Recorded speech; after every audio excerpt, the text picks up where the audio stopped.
30 of whom died. Number 9. The Mamertine. Labelling Italy's Mamertine as a prison is a bit of a misnomer, really, as it was more similar to a hybrid of a type of deep underground dungeon and a sewage system. Built in the 7th century BC, the Mamertine was essentially 2 dark, dank cells stacked on top of each other. There was no natural light due to them being subterranean. In fact, the only way to get out or into the lower cell was via a hole in the ground of the upper one. Sallust, an ancient historian, described it as having a fearsome darkness and stench. Prisoners were often put into the lower chamber before execution. Failing that, they just left them there to rot and starve. It's worth reminding too that this complex was built within a sewage system. Legend has it that Saints Peter and Paul were actually held there, but did not die as they were later crucified. For this reason, it's part of various pilgrimages since it's been converted into a church, memorialising the abject horror the prisoners of the Mamertine went through. Number 8. Urga Prison, Mongolia. In 1916, naturalist Roy Chapman Andrews, future director of the American Museum of Natural History, travelled across Asia. He documented his experiences in his book Across Mongolian Plains in 1921, during which he mentions witnessing a prison he described as one of the worst in the world. In it, he mentioned seeing rooms full of coffins that were 4 feet long and 2 feet wide inside prison in Mongolia. Andrews explains that it was these rooms that were the prisoners' cells, which were designed so that the prisoners could not fully lay down or sit up comfortably. There was just a 6-inch wide hole in the coffins where they could be food. That is, if they remembered to give them any. The prisoners were also handcuffed and their limbs would shrivel away due to lack of use. While the length of stay in these caskets varied and would often be used purely to hold prisoners before they were executed, many of those incarcerated here unsurprisingly died in this horrific captivity. Number 7. Camp Sumter Military Prison, Georgia. Created during the American Civil War in February 1864, Camp Sumter Military Prison was the largest Confederate prison in the whole conflict. Also known as Andersonville, Camp Sumter was built for 10,000 people, but held over 30,000, which gives you a hint at the problems it faced. The prison was supposed to be built rapidly, but the price of lumber was hugely inflated at the time, which meant it was never fully built properly.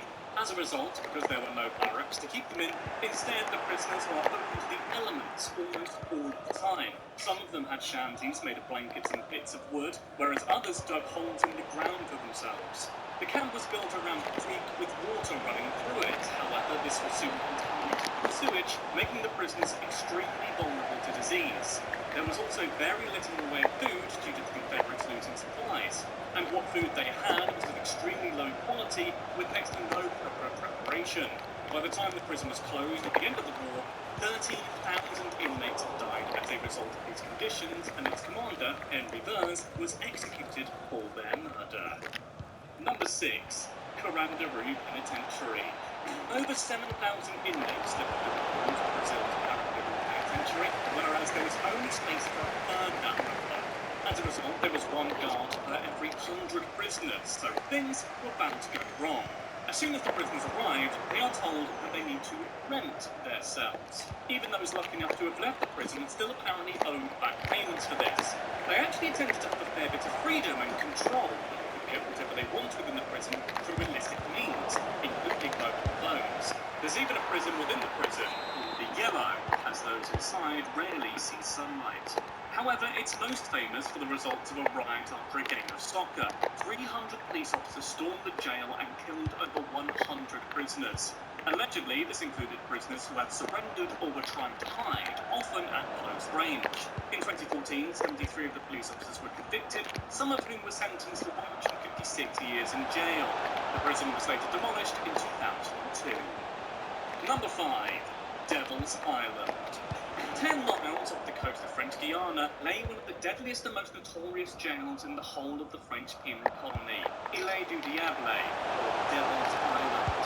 Initially used as a leper colony, soon political prisoners were sent to the island too, during its use between 1852 and 1953. The prison was pretty much the only building on the whole island, surrounded by shark-infested waters, which were often the downfall of any seafaring would-be escapees.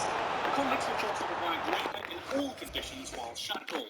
some have been exposed to the elements all of the time with no roof on their very small cells. This meant they were often attacked by animals on the island too, like vampire bats and rats. Solitary confinement wasn't much better though, as that was spent in complete darkness.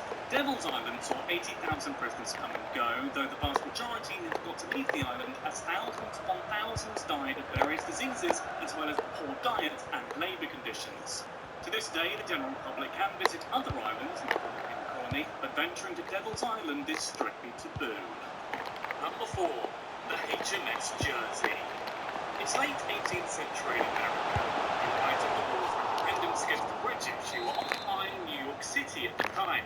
Prisoners of war or rebels had to be imprisoned by the British somewhere, as they numbered by the thousands. So the British used warships that were docked at shore to keep them on as prison ships.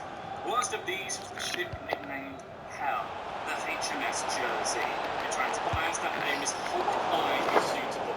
This ship could more than 1,000 prisoners on board when they were tortured, starved, and exposed to a deadly combination of diseases. This ship was meant for 100 sailors. The prisoners had nowhere to even sit or lie down. Since the vast majority of them were kept below deck, there was no sunlight and very little ventilation. In the summer, it was definitely warm. In the winter, it was slightly cold. Those on board the ship were eventually given a choice. One way out was to betray their country and join the British Army. Not the many thousands who died clearly didn't take or weren't even given that choice, as the number of people who perished on board the Jersey and other prison ships was almost 3 times the amount of the patriots who died in armed combat. Number 3. Hanoi Prison, Vietnam. Nicknamed the Hanoi Hills during the Vietnam War, Hanoi Prison was anything but luxury. The prison camp for American prisoners of war, the conditions of Hanoi deteriorated rapidly with the increase of prisoners. The Vietnamese government used extreme methods of torture in order to extract military secrets from US soldiers, including rope bindings, beatings, and solitary confinement. As well as this, prisoners' legs were often strapped into iron stocks that were left in the French colonial era prison. These were so tight that they often cut into the skin, causing lacerations and infection. They were also forced to defecate where they lay and left to rot with the rats and cockroaches. Prisoners were rarely fed, as starvation was used as a form of torture, and when they were fed, they were often given watery soups with feces and rocks. George McKnight, a 6'2" US soldier, was forced to lay in a 4-foot trench with his hands tied behind for 34 days as punishment for trying to escape LLO. The Vietnamese government still denies the wrongdoings to these POWs to this very day. Number 2. Tadmor Prison, Syria. Built by the French in the 1930s, Tadmor Prison is located in the heart of the Syrian desert and was the place that Syrian Prime Minister Hafez al-Assad sent thousands of political dissidents to be humiliated, tortured, and executed between 1971 and 2000. The prison is best known for the 1980 massacre. After a failed attempt at assassinating Assad, members of the Defense Brigade, Luftwaffe, and their soldiers went from cell to cell, shooting prisoners with machine guns. An Amnesty International report estimates that up to 1,000 people were murdered in just minutes, most of which were supporters of the Muslim Brotherhood. Their bodies were dumped in mass graves outside the prison. Cells had windows covered with barbed wire, and prisoners were under permanent surveillance and not allowed to make eye contact with each other. On arrival, new inmates were thrown a reception party, where they were whipped mercilessly, forced into car tires, and beaten. Some prisoners never even made it through that reception. When inmates would cry out for medical help for other dying prisoners, they were told, "Only call us to collect bodies." Number 1. Holmesburg Prison, Philadelphia, USA. Holmesburg Prison was opened in 1896 to help relieve overcrowding at the nearby Moyamensing Prison. Much like other entries in this list, this prison was no stranger to torture, corruption, and murder. In 1938, over half of the inmates went on hunger strike because the food was that bad. 25 of these were identified as leaders of the strike and were taken to a building called the Klondike, a narrow cell block lined with radiators and steam pipes which, in the heat of the August heatwave, reached nearly 200 degrees. 4 of these men died with injuries pertaining to severe beatings and been burned alive. The prison has also been the setting of many murders, including that of the warden and his deputy in 1973, and a bloody riot in 1970, in which prisoners were armed with meat cleavers and boning knives. During a lawsuit that followed,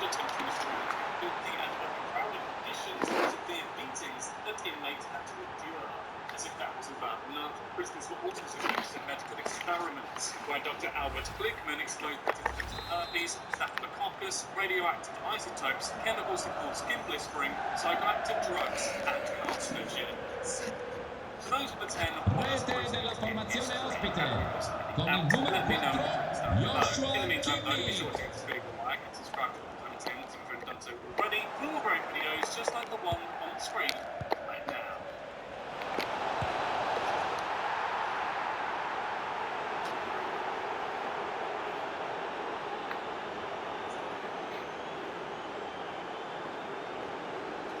Most dangerous prisoners in the US. Number 10, Michael Rudkin. Let's start with Michael Rudkin, a former BOP guard of the Federal Correctional Institution in Danbury, Connecticut. But the guard, I mean, what did he do?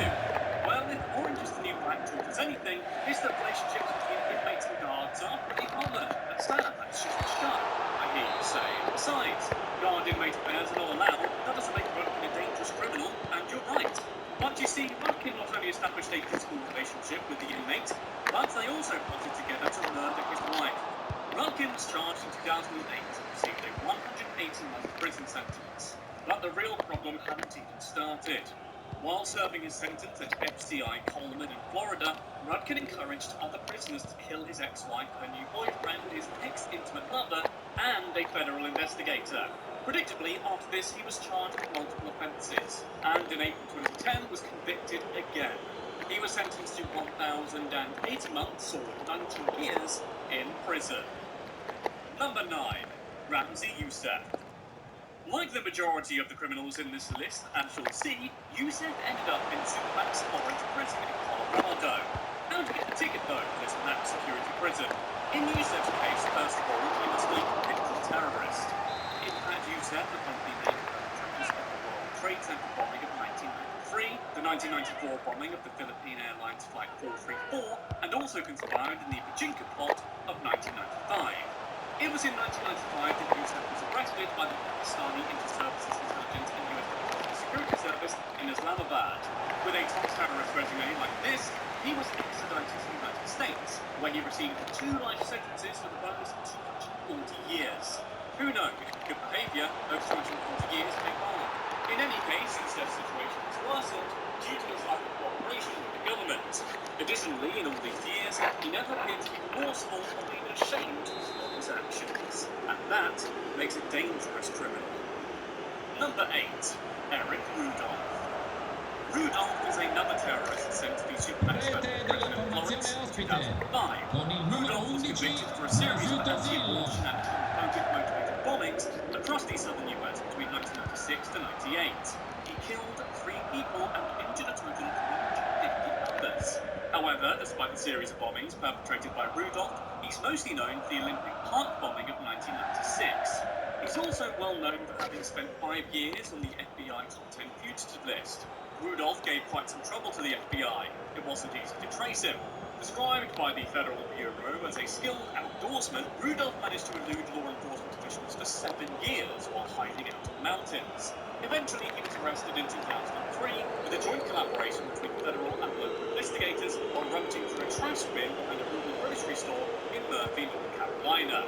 Since he ultimately pleaded guilty and took a while to get there, he was sentenced to multiple life sentences without the possibility of parole, but he likely only pleaded guilty to avoid a potential death sentence. Number 7. Ted Kaczynski. Kaczynski, who you'll probably remember as the Unabomber, represents one of the most fascinating serial killer cases in US history.